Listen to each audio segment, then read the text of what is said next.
अस्सलामुअलैकुम। Face to face के साथ मैं हूं मोहम्मद अकबर बाजवा। कुछ रनडाउन आपके साथ शेयर कर देता हूं। आज जो खुसूसी अदालत है जहां पर साइफर केस की समाअत हो रही है, वहां पर काफ़ी तल्ख कलामी देखने में आई इमरान खान साहब और जो जज साहब है उनके दरमियान।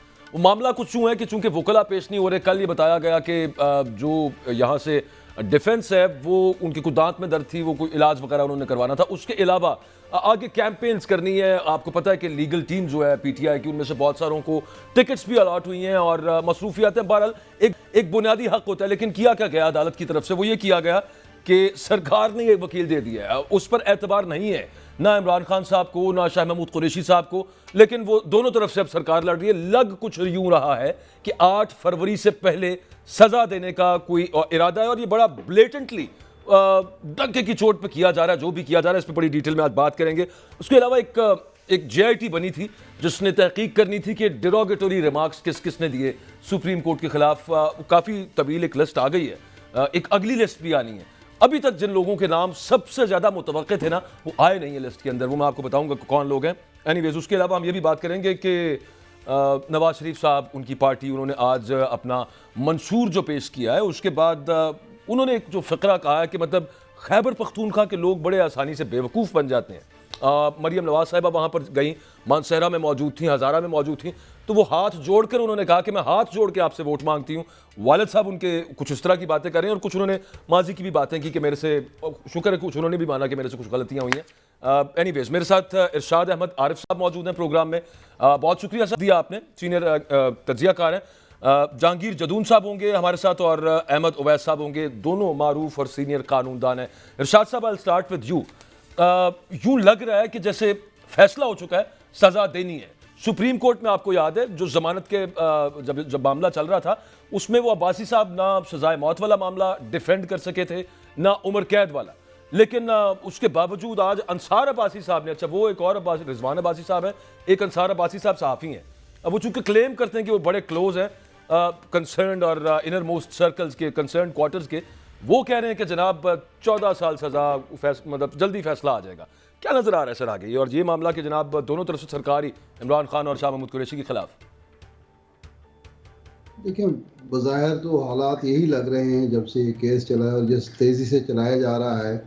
एक और केस में जब जज साहब ने छुट्टी की दरख्वास्त दी तो छुट्टी की दरख्वास्त मंजूर कर ली गई, नामंजूर कर दी गई और उन्हें हुक्म दिया गया कि नहीं जी आप छुट्टी नहीं कर सकते, आप केस ही सुनेंगे। हालांकि उनकी रिटायरमेंट करीब है, तो उससे लग तो यही रहा है, ये तासुर पुख्ता हो रहा है कि जी हर सूरत में 8 फरवरी से पहले सज़ा देनी है। लेकिन ये क्या कानून और इंसाफ के तकाज़ों के मुताबिक होगी या किसी की ज़रूरत के तहत ऐसा हो रहा है और होगा, ये एक अलग पहलू है। ये कानूनदान ही इस बारे में बता सकते हैं कि माजी में कोई केस इतनी जल्दी इस अंदाज में चलाया गया है। मियां नवाज शरीफ साहब के केस हमारे सामने है, कई महीने तक चलता रहा। जी जी। और उनके वकील भी पेश होते थे, वो खुद भी पेश हुए, उनके साहबजादे पहले पेश हुए, फिर उन्हें पेश होने से इनकार कर दिया। तो कोई ऐसी जल्दबाजी का मुजाहरा नहीं हुआ। और भी कई सियासी केस हैं, तो समझ नहीं आ इधर रही तो कि इरशाद साहब जज साहब जल्दी। ने खुद बताया था, उन्होंने कहा मैंने 2 महीने में फैसला सुनाना है। मतलब वो टाइम फ्रेम तैयार करके बैठे हुए थे कि इतने टाइम पीरियड के अंदर मैंने फैसला देना है। और दूसरा ये कहीं आप इस पॉलिटिकल हवाले से इसका जवाब दीजिए कि ये वो मरियम नवाज साहिबा वाला डिमांड तो नहीं है वो जो बार बार कहती थी कि ये भी ये होगा तो ये होगा, ये होगा तो ये होगा, इलेक्शन से पहले जेल जाए और सजा भी हो। ये वो डिमांड है कोई जो पूरी हो रही है? इत्तफाकिया पूरी हो रही है, चले डिमांड नहीं पूरी हो रही, उन्होंने जो डिमांड रखी थी। सही बात यह है कि मैं इस बारे में ना मेरे पास मालूमात हैं, सिर्फ वो अंदाजे लगाए जा सकते हैं और अंदाज़ा लगाना मेरा ख्याल है मुनासिब नहीं होगा सही। कि मरियम साहबा की ये डिमांड है या कानून की का ये तकाजा है। क्या जज साहब जो हैं वो कानूनी तौर पर समझते हैं कि ये केस जल्द से जल्द निपटाया जाए? इस बारे में कानूनदान ही कुछ बता सकते हैं, मेरे लिए मुनासिब नहीं है। मैं सर लेकिन अहमद ये अवैस साहब से साफ फिर लग पूछता रहा हूँ। है जी जी। कि प्रोसिक्यूशन को और जज को जल्दी ज़रूर है। अब जज साहब जो है क्यों जल्दी में हैं और डिफेंस को ये मौका क्यों नहीं देना चाहते कि सही। वो आज़ादी के साथ अपना केस लड़ें। हमारे यहाँ तो देखते हैं हम कि कई केसेस जो है कई कई साल तक चलते रहते हैं, नैब में भी और दूसरी अदालतों में भी, और लोगों को खुला मौका होता है कि जनाब वो जितना डिले ले सकते हैं डिले लें। वैसे ख़ास तौर पर ये ये केस जो पता 14 नहीं, साल मैं चूंकि ऐसे 14 लग साल रहा था केस सिर्फ कि शायद चूंकि वहां से डिमांड बार बार आती थी ना मरियम नवाज साहिबा की, तो मैंने कहा शायद इत्तेफाक हो गया कि वो उधर से डिमांड करती थी, उनकी दिल की ख्वाहिश, उनको दुआ सुन ली है अल्लाह ताला ने, उनकी वो इत्तेफाक किया, वो वैसे चलें कह लेते हैं पूरी होती चली जा रही है। अहमद उवैस साहब, मैं ये पूछना चाह रहा हूँ कि नजर कुछ यूं आ रहा है कि जल्द अज जल्द सजा देनी, जिसका खुद एक दो केसेस के अंदर मुअज़्ज़ज़ जज साहब ये जिक्र कर चुके, इतने दिनों के अंदर मैंने केस खत्म करना है। ये किस तरह की मतलब एक मिसाल कायम की जा रही है? और दूसरी चीज ये है, लग यूं रहा है कि जैसे उनको टेंशन ही कोई नहीं है, वो हम कहते हैं ना कानून के तकाजे पूरे होते नजर आने चाहिए, यूं लग रहा है जैसे वो चाह रहे हैं कि नजर आए कि कानून के तकाजे पूरे नहीं हो रहे।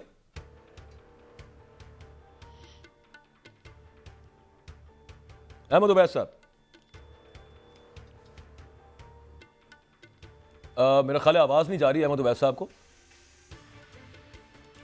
अच्छा, वो चेक कर लेते। जहांगीर जदून साहब, यही सवाल मैं आपसे करना चाहता हूं कि अगर वकला कहीं पर मसरूफ हैं, मैं कानूनदान तो नहीं हूं, लेकिन बहुत से केसेस के अंदर हमने ये देखा कि जब कहा जाता है कि अच्छा, मैं अब याद हूं, वैसे नाजरीन के लिए कह रहा हूं, जहांगीर जदून साहब की लाइन अभी कनेक्ट हो रही है, वो ये कि होता था कि एक लॉयर केस छोड़ देता था, उसके बाद कहा जाता था कि जनाब ये लॉयर नहीं, अब दूसरी कानूनी टीम, नवाज शरीफ साहब के केसेस के अंदर, पैनामा केसेस के अंदर ये हमने देखा, दूसरी लॉयर्स की टीम आती थी, वो कहते थे हमें केस स्टडी करने के लिए वक्त चाहिए, दिया जाता था, और ये एक आम प्रैक्टिस है अदालतों के अंदर।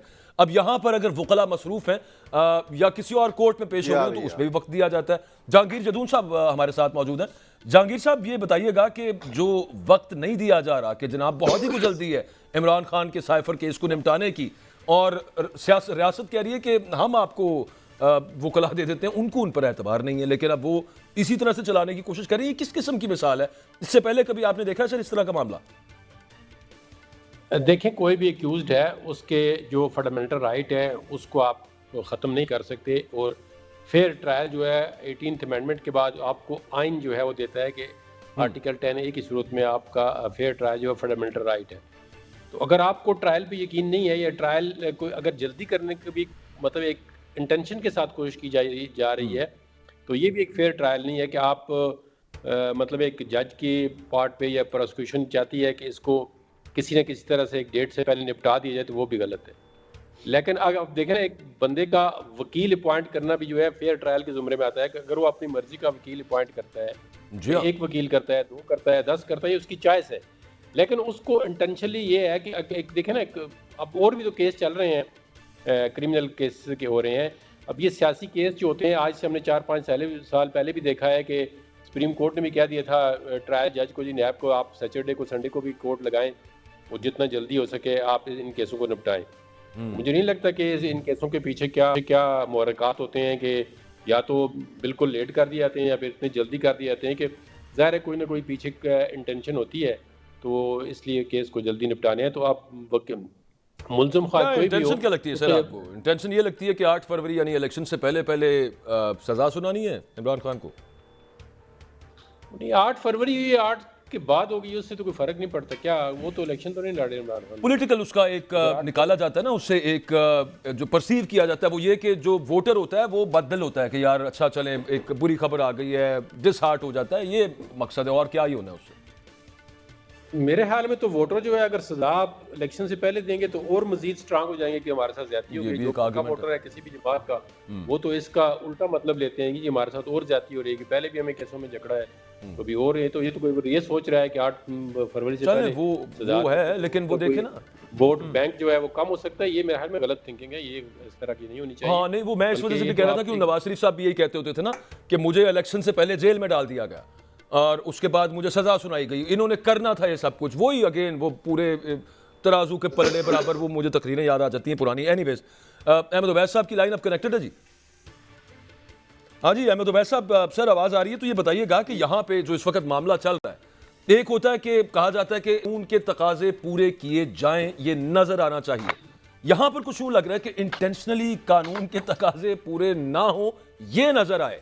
और दूसरा, सुप्रीम कोर्ट ने जब जमानत का फैसला किया था, जब जमानत पे मामला सुना था, तो वो जो वहाँ पे मौजूद जज साहिबान के रिमार्क्स थे और एक जिस पे बड़ी तनकीद भी हुई कि जनाब ये चेयरमैन पीटीए जो ये मासूम है, साइफर इनके पास था नहीं, इसका कोई इम्पैक्ट आ सकता है ये जो ट्रायल कोर्ट से फैसला आ रहा है?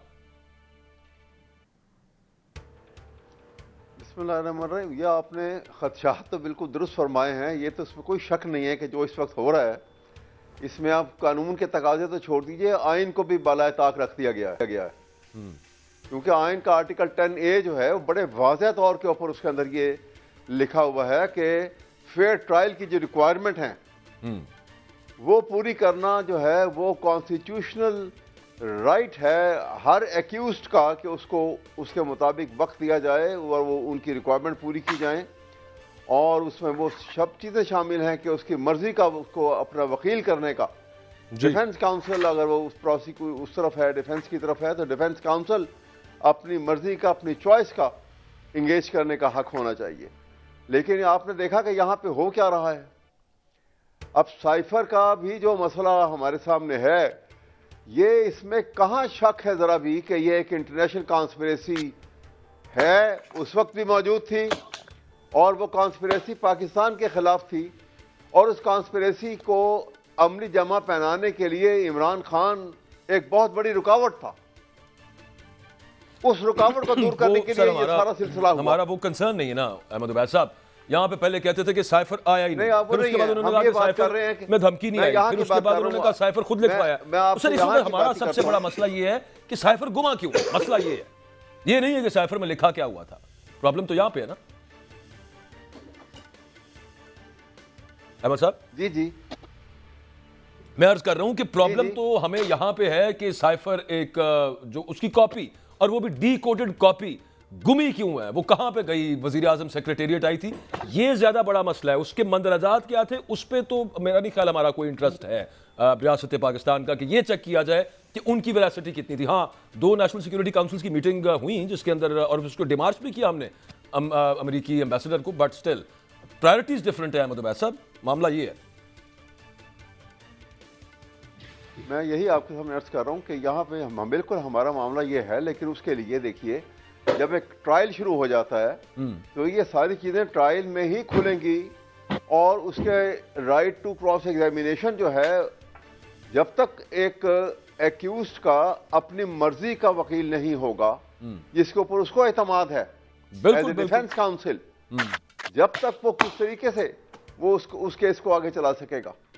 तो ये इस अर्जेंसी के अंदर इसको चलना कि अगर वो एक पेशी के ऊपर उनका वकील अगर वहाँ पे हाजिर नहीं है तो स्टेट जो है वो डिफेंस काउंसिल खुद एंगेज करके भेज रही है। कभी ऐसा आज तक पाकिस्तान की हिस्ट्री में ऐसा हुआ है? मैं तो आपसे भुट्टो केस में ऐसा नहीं हुआ था। नहीं हुआ, ठीक है। तो मैं ये आपके सामने अर्ज कर रहा हूँ कि ये तो एक पूरा एक प्लान है जिसमें उन्होंने एक प्लान का ये हिस्सा है कि 8 फरवरी से पहले वो इमरान खान को सजा सुना दें, जैसे कैसे भी ट्रायल होता है, जैसे भी होता है, और उसको सजा जो है उसकी उसको सुना दी जाए 8 फरवरी से पहले और उसके बाद जो है उसका एक इम्पैक्ट जो उनके ख्याल में ये होगा बिल्कुल ठीक कि लोग बदल हो जाएंगे, लोगों को होगा कि अब तो इसको सजा हो गई है, अब ये बाहर आ नहीं सकते हैं, इसलिए अब इमरान खान को वोट देने का फायदा कोई नहीं है। ये उनका एक अपना जो एक प्रिजम्पशन है, कैलकुलेशन अगर वो भी उसके हिसाब प्रिजम्पशन है, मैं समझता हूँ। अच्छा, मैं एक ब्रेक लेनी है अहमद उबैद साहब, लेकिन ये हक जो है ये कॉन्स्टिट्यूशनल हक से डिनाई करना एब्सोल्युटली, अच्छा वो खैर थ्रोइंग अवे प्रोसिक्यूशन होगी और वो इतनी वीक होगी तो आगे अपील्स के अंदर तो उड़ जाएगा मामला। लेकिन उसके अलावा बहुत सारे केसेस, आपको पता ना कि जमानत हुई थी तो वहाँ पे जमानत के बाद पता चला कि जनाब एक और केस में गिरफ्तारी डाल दी है, माशाल्लाह कुछ और 200 तो केस है वहाँ पे, वो किसी भी केस में साथ साथ डालते जाएं गिरफ्तारी, और for the longest time they want to keep him in prison. अच्छा, आज जज साहब ने ये भी कहा, उन्होंने कहा कि वो भी तो माओ के बच्चे हैं जिनके केस छोड़ के मैं जुडिशल कॉम्प्लेक्स से इधर आ गया हूँ केस सुनने के लिए, मतलब बड़ी उन्होंने मेहरबानी की, ये केस भी वो जुडिशल कॉम्प्लेक्स में लगा सकते थे। एनीवेज, एक ब्रेक है, ब्रेक के बाद हम बात करेंगे कि वो जो JIT बनी थी उसमें बहुत अहम लोग माने थे, वो अभी तो नहीं आए, शायद अगली लिस्ट के अंदर आ जाए। एक ब्रेक के बाद बात करते हैं।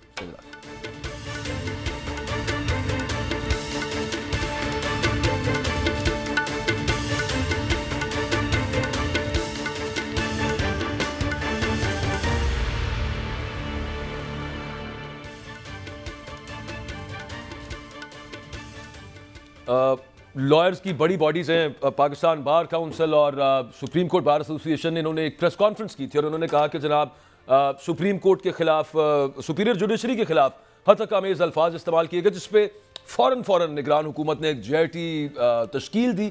उस JIT ने 65 के करीब सहाफ़ियों को तलब कर लिया है कि जनाब आएँ और आके बताएं कि आपने डेरोगेटरी रिमार्क्स क्यों दिए सुपीरियर जुडिशरी के अगेंस्ट। अच्छा, मैं ये सोच रहा था कि TV पे आके जलसे के अंदर खड़े होकर ये कहना कि ये जजेस कॉम्प्रोमाइज्ड हैं, ये करप्ट हैं, ये डेरोगेटरी रिमार्क्स होंगे, मरियम नवाज साहिबा का नाम भी इस लिस्ट में होगा, लेकिन वो नहीं है। समहाउ मेरी समझ से बाहर है कि ये मामला है कि या फिर ये है कि इसमें जो नोटिस इशू किए गए हैं, वो मेरे पास पड़ा हुआ एक नोटिस, मैं आपको वैसे बता देता हूँ, सोशल मीडिया के हवाले से किया गया कि सोशल मीडिया पे आपने ये डेरोगेटरी रिमार्क्स दिए। जहाँ तक मुझे याद पड़ता है मरियम नवाज साहिबा सोशल मीडिया पे भी इस तरह की बातें कर चुकी हैं, पूरी PMLN कर चुकी है। ये JIT क्या कर रही है? इरशाद अहमद आरिफ साहब, अगली लिस्ट में नाम आएगा या अगली में भी नाम नहीं आएगा मरियम नवाज साहिबा का, बाकी PMLN का, जो जजेस के नाम लेकर उन पे इल्जामात लगाते रहे क्या, या फिर वो डेरोगेटरी कंसिडर नहीं होते? हतक आमेज़ है नहीं वो बयानात?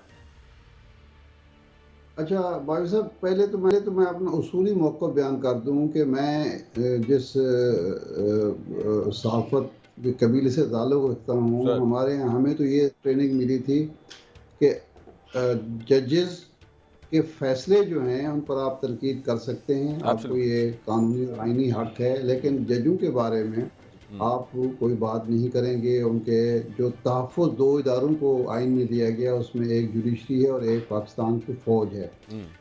लेकिन हमारे यहाँ बदकिस्मती से इसका कभी किसी हुक्मरान और किसी सियासतदान ने कभी परवाह नहीं की। मर्ज़ी के फ़ैसले होते हैं, एक फ़ैसला अगर भुट्टो के ख़िलाफ़ आता है तो जुडिशरी बहुत बुरी होती है, फिर वो फैसला नवाज शरीफ के ख़िलाफ़ आ जाए तो फिर बहुत बुरी हो जाती है, इमरान खान के ख़िलाफ़ आ जाए तो फिर बहुत बुरी हो जाती है। और ये कोई नहीं देखता कि जब इन लोगों को मुख्तलिफ मौक़े पर रिलीफ मिलता है तो वो फिर भी वही अदालतें होती हैं, वही अदालत होती है जो 50 रुपए के स्टाम्प पर आपको मुल्क से बाहर भेज रही होती है, और उसी अदालत के जो जज हैं आपको सजाएं भी दे रहे होते हैं। तो ये रवैया मेरे नज़दीक एक मुनाफिकाना रवैया है, और इसमें सियासतदान भी शामिल हैं और बाज़ सहाफ़ी भी शामिल हैं। सोशल मीडिया पे जो तूफ़ान बदतमीज़ी बरपा है, मैं तो कम अज़ कम उसकी तायद नहीं कर सकता। नहीं, बिल्कुल ठीक है। लेकिन जो काबिल एतराज़ बात है वो ये है कि आप पिक एंड चूज़ ना करें। ये नहीं है कि अगर चीफ जस्टिस उमर बंदियाल के खिलाफ कोई बात हो तो आप हजम कर जाएं, आसिफ सईद खोसा के खिलाफ बात हो तो वो जायज़ है, साकिब निसार साहब के खिलाफ बात हो तो वो भी जायज़ है, लेकिन किसी और के बारे में वही बात अगर कर दी जाए तो वो नाजायज़। सर, उस वक्त जस्टिस एजाजुल एहसन, जस्टिस मज़ारी अकबर नकवी वो सिटिंग जजेस थे सुप्रीम कोर्ट। इदारे हैं जो हमारे रियासती इदारे हैं, उनको पिक एंड चूज पे नहीं जाना चाहिए। उनको ये देखना चाहिए कि किसने क्या बात की है। अगर वो काबिल गिरफ्त है, कानून की गिरफ्त में आती है, तो फिर ये ना देखा जाए ये कहने वाला कौन है, बल्कि ये देखा जाए कि जो बात गलत की गई है उसकी गिरफ्त होनी चाहिए।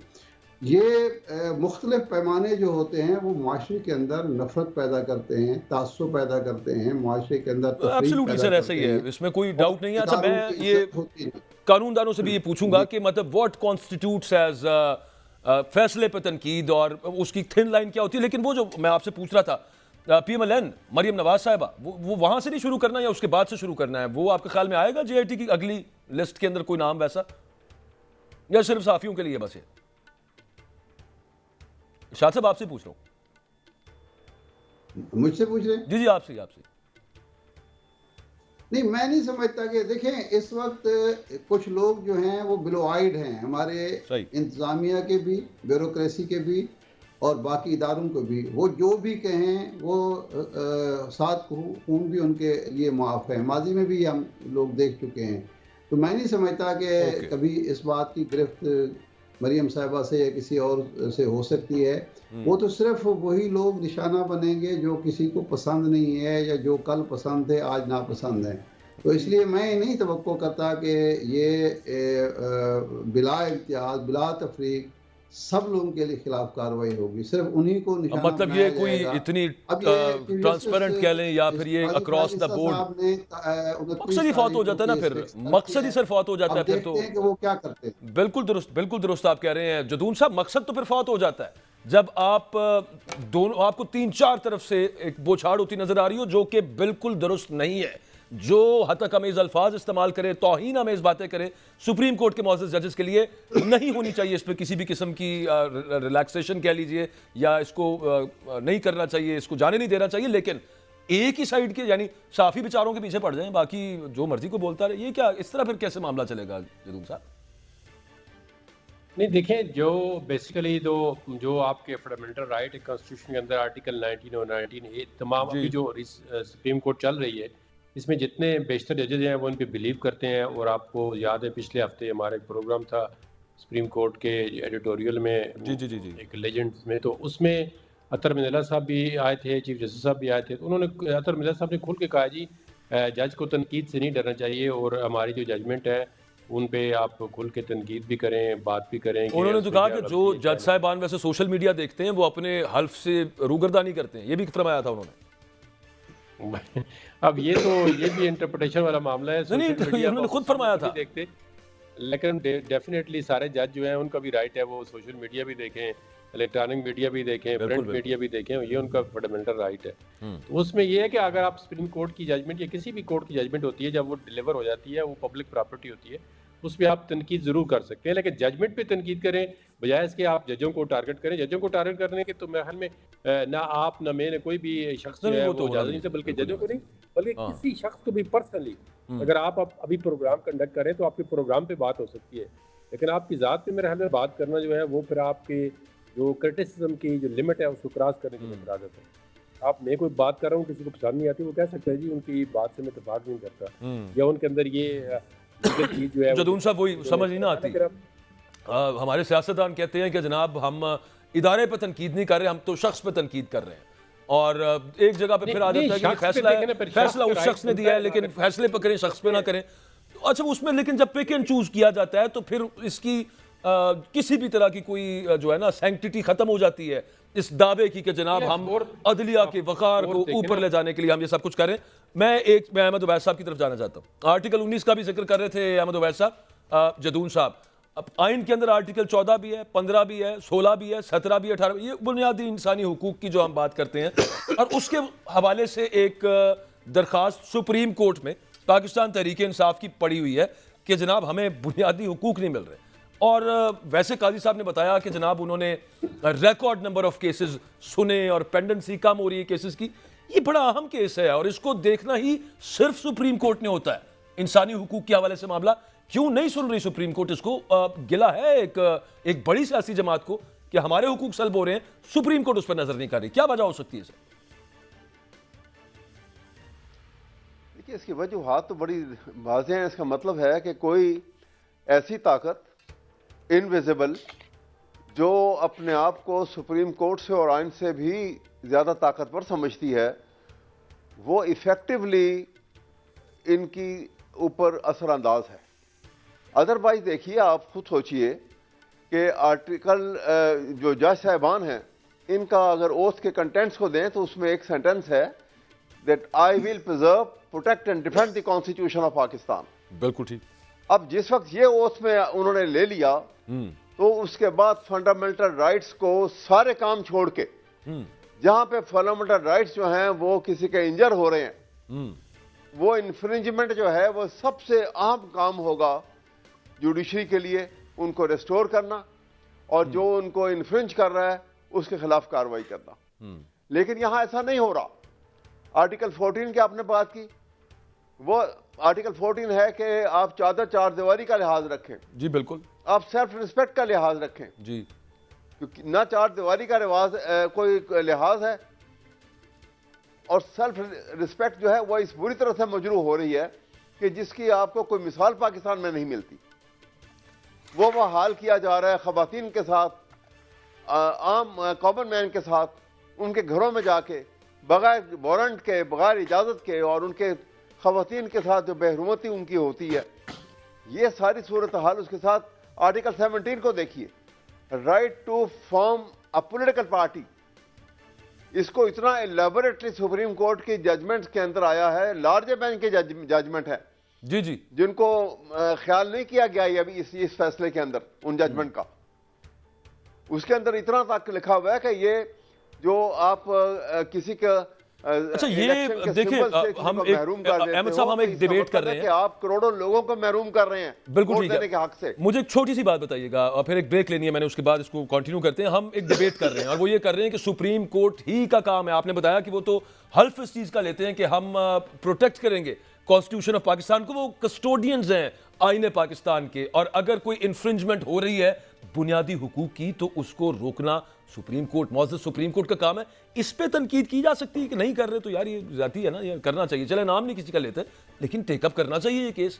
ये भी वो तौहीन के ज़मरे में आ जाएगा कि आपने जजों के बारे में ये बात क्यों की। अहमद साहब जी मैं आपको ठीक कह रहे हैं आप। नहीं, मैं ये आपसे तौहीन पूछ नहीं रहा हूँ ये। अच्छा नहीं है ना, तो शुक्र, violation of the constitutional right जो है उसके ऊपर आप बात करते हैं कि ये पूरे नहीं हो रहे हैं और ये कहां जाएंगे। अगर पाकिस्तान के आइन का तहफ़्फ़ुज़ जो है और उसके अंदर लिखे हुए फंडामेंटल राइट्स की हिफाजत अगर पाकिस्तान की जुडिशरी नहीं करेगी तो कौन करेगा। चलें, तो अल्लाह का फिर शुक्र है पाकिस्तान का आइन हम, तो इसका क्योंकि ये मतलब तो है खुद कि आइन के आपके अंदर पास लिखा हुआ है और हम social उसी को बयान कर रहे थे। इस मैंने पॉइंट कहा को कहीं कहते हैं कि ये सोशल कॉन्ट्रैक्ट है, बिल्कुल ठीक है, ये भी कहीं काबिल गिरफ्त ना हो जाता। किसी ताले आजमा के खुद ही तोड़ दिया। ठीक, एक ब्रेक लेनी है जी, ब्रेक से वापस आएंगे। मैं सॉरी सर, इसको आगे एक करनी है, टाइम बड़ा थोड़ा है। ब्रेक से वापस आते हैं, कुछ बात करेंगे कि इलेक्टेबल्स का मुस्तकबिल क्या होगा। ये दोनों जमातें PMLN और Pakistan Peoples Party, they are eyeing towards the जो इंडिविजुअली खड़े हुए हैं, लेकिन ये वो क्लासिक इंडिपेंडेंट नहीं है जो अपनी मर्जी के साथ इंडिपेंडेंट कैपेसिटी के अंदर खड़े हुए। इनको तो निशान नहीं मिला, इस वजह से ये एक बहस आगे जाके मजीद बनेगी। इस पर बात होगी एक ब्रेक के बाद।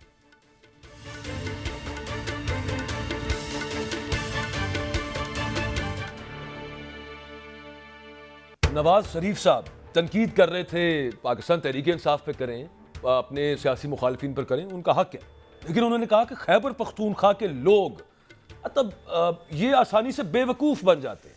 फिर उन्होंने कहा कि ये बीमारी खैबर पख्तूनख्वा से आई है। उस वक्त मेरे से गलती हो गई थी कि मैं अगर हुकूमत ना बनने देता KP के अंदर PTI की 2013 की तरफ इशारा कर रहे थे, लेकिन एक पूरे सूबे को एक ही ब्रश के साथ पेंट कर देना, क्योंकि वहाँ पे ज़्यादातर लोग आपके ओपोजिंग, आपका जो राइवल है उसको वोट देते हैं। इरशाद अहमद आरिफ साहब, ये क्या तरीक़ाकार है? मतलब नवाज शरीफ साहब 3 दफ़ा प्राइम मिनिस्टर, 4थी दफ़ा बनना चाह रहे हैं, पूरे मुल्क को रिप्रेजेंट करना चाह रहे हैं, और एक सूबा जो कि उनके मुखालिफ को वोट देता है वो कहते हैं ये सारे के सारे बेवकूफ़ हैं। नहीं, ये बहुत ज्यादती है और मियां नवाज शरीफ साहब से इसलिए तवक्को नहीं की जाती कि 3 दफ़ा वज़ीर-ए-आज़म ही नहीं बने, बल्कि उनकी शोहरत हमेशा एक मोहतात सियासतदान के लिए, यानी गुफ्तगू में कम अज़ कम मोहतात होते हैं, और किसी को बुरा भला कहना भी हो तो वो दूसरों से कहलवाते हैं, खुद नहीं कहते। लेकिन ये फ्रस्ट्रेशन है, मालूम नहीं क्या वजह है कि अब वो खुद इस तरह की बात, एक दफ़ा पहले भी उन्होंने जाग पंजाबी जाग का नारा लगाया था।